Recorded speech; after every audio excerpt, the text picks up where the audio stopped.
mà ngày muốn nó vẹn rừ là đã vẹn hộp bài con chào nó vẹn heo rồi bằng phụ na vô chật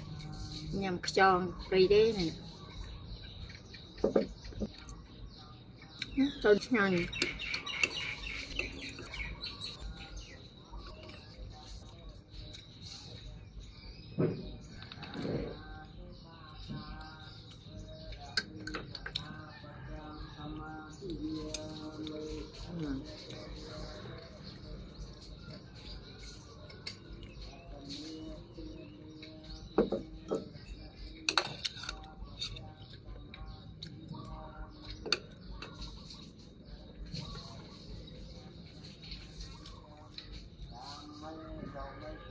đọp tập beng các bạn ơi bằng ổn nhanh nha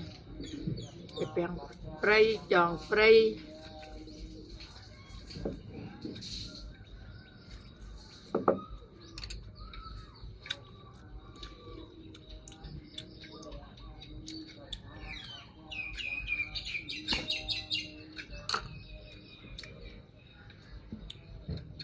bằng tiền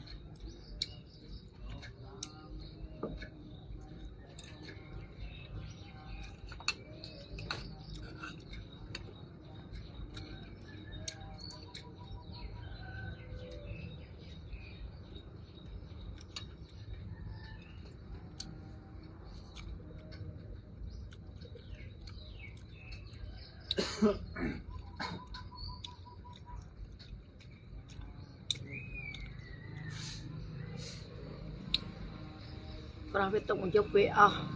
chiết cái là cái gì ngao về đã là phần tới cháu cái chụp về na cho nhâm đậm bầm rít bột bầm rít làm bầm tê khử ma tao